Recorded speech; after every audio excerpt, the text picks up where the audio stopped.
Good evening. Welcome to South Asia Newsline. I'm Lipakshi Khurana. Here are the top stories we're tracking for you on Tuesday, the 5th of May. India reacts strongly to Hafiz Saeed calling 2611 mastermind Lakhvi innocent. Election Tribunal disqualifies Pakistan Railway Minister for vote rigging. And Pakistan's Kinjar Lake keeps age-old fishing technique alive. And now for all the details. India has reacted strongly to the remarks of Jamaat-ud-Dawa chief Hafiz Saeed calling 2611 Mumbai attack mastermind Zakir Rehman Lakhvi innocent. His statement came days after the UN Security Council assured India to take up the issue of Lakhvi's release from a Pakistani jail in its next meeting. Indian government on Tuesday criticized Lashkar-e-Taiba founder Hafiz Saeed's statement and said New Delhi's stand on terrorism was clear. What Hafiz Saeed or somebody says does not actually have an effect on the government of India's policy, which has been consistent as far as terrorism is concerned, as far as separatism is concerned. There is an absolute clarity, conviction and consistency in our approach towards all these issues. Saeed had on Monday claimed that Zakir Rehman Lakhvi was innocent and India was trying to put pressure on Pakistan through the UN to punish him. He had also claimed that there was no evidence to connect Lakhvi with the 2008 Mumbai attacks case. Despite India and the US handing the Pakistani investigators ample evidence on Lakhvi's involvement, Islamabad has so far continued to state that there was no proof against him. The prosecutor in the case said Saeed's statement supporting the LET commander clearly reveals his own links in the terror case. He also said that David Coleman Headley, who is sentenced for the same case in the US, has already revealed Lakhvi's role in the attack. If we'll see that David Headley's confession before the FBI, and on that confession the American court has sentenced him, then David Headley has clearly spelled out the role of Lakhvi. The question is, why Pakistan did not use the said statement of David Headley by way of an approver? Lakhvi is accused of plotting and executing one of the biggest terror attacks India ever witnessed when Pakistani terrorists went on a rampage, killing 166, including 6 Americans.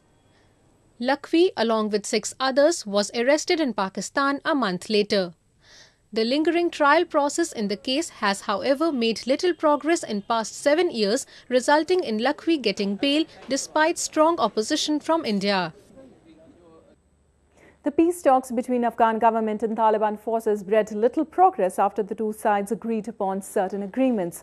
The representatives at preliminary talks aim at ending Afghanistan's war with insurgents. The 2 days of informal talks between Afghan government and Taliban representatives bred a series of agreements on Monday. The deals, which are not binding, have however raised the prospect of ending the deadlock in the dialogue between the two parties. After facing earlier opposition from the Afghan government, the move to allow the Taliban to open a political office in Doha for future negotiations received a go-ahead. According to a statement released by the meeting organizers, the insurgents also agreed to tone down on their demand for complete withdrawal of foreign troops from Afghanistan before the start of formal peace talks. They also agreed to put the constitution of Afghanistan up for discussion, seen as a paradigm shift in the stand of the government. All the delegates in the meeting, which comprised of representatives from Afghan government, the Taliban and the UN, believe the peace process should be speeded up. The dialogue is a part of efforts by Afghan President Ashraf Ghani as his administration continues to face challenge from the Taliban, which has stepped up its spring-summer offensive in the country. More than 20 people have been killed in various Taliban attacks ever since the two sides began their first unofficial engagement in Qatar over the weekend, aiming at restoring peace in the war-torn nation. A Pakistani election tribunal has disqualified Federal Railway Minister Khwaja Saad Rafiq for vote rigging during the 2013 general elections. Cricketer-turned-politician Imran Khan has for long accused the Nawaz Sharif government for large-scale fraud during the polls. Accepting a petition filed by a Pakistan Tehreek-e-Insaf candidate, the election tribunal on Monday disqualified Khwaja Saad Rafiq and ordered repolling from Lahore Cantonment constituency. The tribunal's verdict came after it found evidence for misappropriation of votes in at least 7 polling stations. Rafiq, however, said he has been punished for the mistake of rigging committed by the election officials. He added that his party will seek legal option against the tribunal's verdict. आदि तौर पे जज साहब ने returning अफसर या presiding अफसरान की नाअहली की सज़ा मेरे 1,23,000 वोटर्स को, मुझे और मेरी पार्टी को दी है। तो हमारे पास सुप्रीम कोर्ट ऑफ पाकिस्तान में जाने का रास्ता मौजूद है, क्योंकि उनका फ़ैसला इंसाफ के तकाज़ों के मुताबिक नहीं है और उनके फ़ैसले को हम डेफिनेटली चैलेंज करेंगे सुप्रीम कोर्ट में। PTI chairperson Imran Khan had for nearly 3 months held a mass sit-in demonstration in Islamabad last year, seeking the judicial probe into vote-rigging allegations during the election. Welcoming the judgment, Khan said that the Judicial Commission will look into poll rigging in other constituencies as well. Tribunal सिर्फ मकसद ये था कि election ठीक हुआ या नहीं हुआ, ये आगे जुडिशल कमीशन फैसला करेगी कि क्या प्लान करके धांधली की, किसने की। इंशाल्लाह ये जुडिशल कमीशन के बाद, मैं आपको पहले से कह रहा हूँ, ये 2015 इलेक्शन का साल है। A 3-member judicial commission headed by Pakistan Chief Justice Nasirul Mulk was formed last month to look into poll fraud as alleged by the PTI. The historic 2013 general elections saw the Pakistan Muslim League sweeping with a landmark majority, leading to the first democratic transfer of power in Pakistan's history. The PTI, however, claimed that the crucial polls were marred by large-scale electoral fraud by Prime Minister Sharif and his party. Nepal called off its search and rescue operation after the death toll crossed 7,500. It now prepares to launch the massive rehabilitation process for millions of displaced victims of the devastating Tembla. 10 days after the catastrophic earthquake ravaged the Himalayan nation, Nepal called off its search operations after authorities reckoned there can be no more survivors. Kathmandu authorities on Monday requested all the 34 countries involved in rescue work in Nepal to withdraw. It has, however, requested India to supply equipments to remove the huge pile of rubble and help in its rehabilitation process.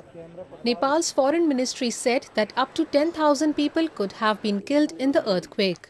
Now most of the work has already been done. Now 10-20% is left behind, and in some of the days it will be clarified. There may be 10,000 people to be dead, it is supposed, but we wish it not have to be in that number. But the final number will be at the time when we will complete to remove the debris. The 7.8 magnitude earthquake wreaked a trail of death and devastation in Nepal on April 25th, reducing much of nation to a heap of rubble and triggering a deadly avalanche on Mount Everest.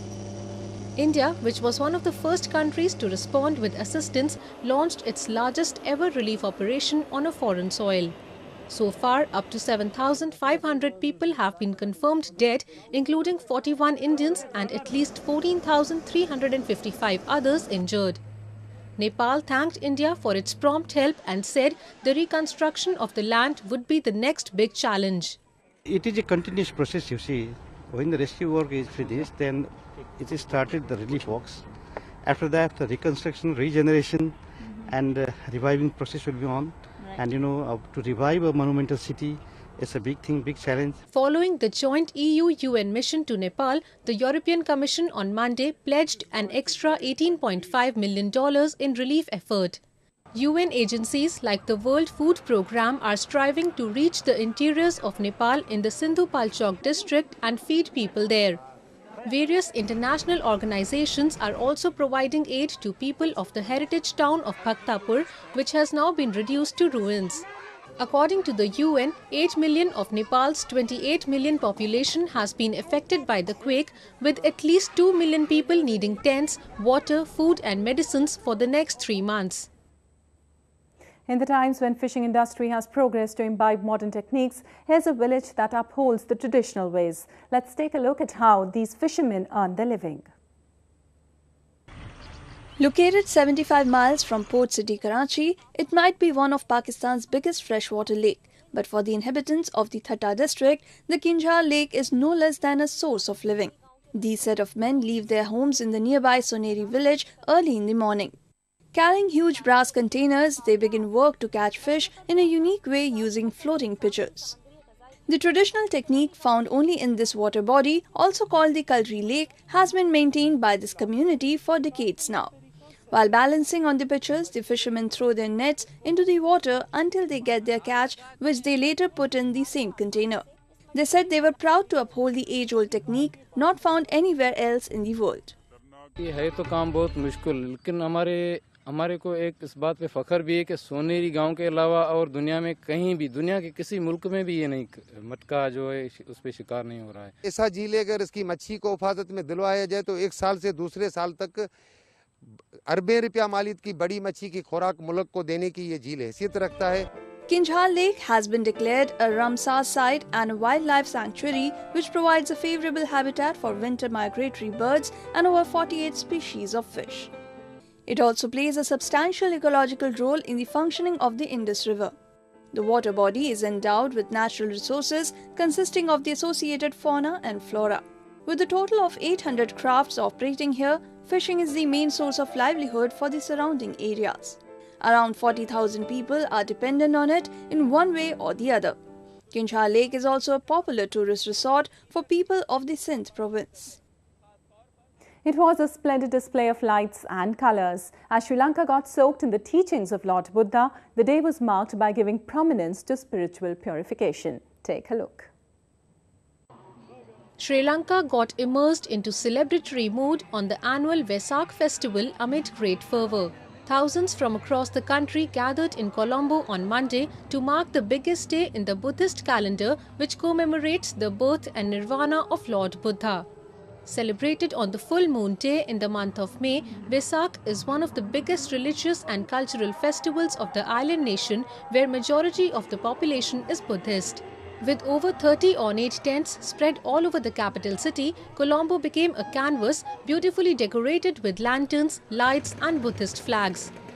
Devotees observed traditional ceremonies by setting stalls known as dhansalas to offer food and drinks to visitors.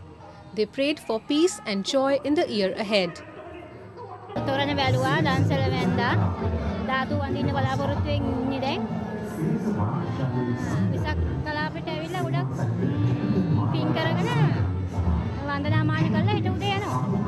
Thousands of monks and Buddhists from countries like Thailand, Myanmar and Cambodia also converged in the holy town of Bodh Gaya in India to mark the auspicious occasion. Located in the eastern state of Bihar, Bodh Gaya is the place where Lord Buddha is believed to have attained enlightenment. Devotees from across the world converge at different religious centers and pilgrimages in India, the birthplace of Buddhism. Well, that's the way it was in South Asia this evening. Before we conclude, the top stories once again. India reacts strongly to Hafiz Saeed calling 2611 mastermind Lakhvi innocent. Election Tribunal disqualifies Pakistan Railway Minister for vote rigging. And Pakistan's Kinjhar Lake keeps age-old fishing technique alive. Now viewers can watch the show on SouthAsiaNewsline.com. You can also visit us on Facebook.com/SAsiaNewsline and follow us on Twitter @SAsiaNewsline. That's all in tonight's edition. We'll see you same time tomorrow. Good night.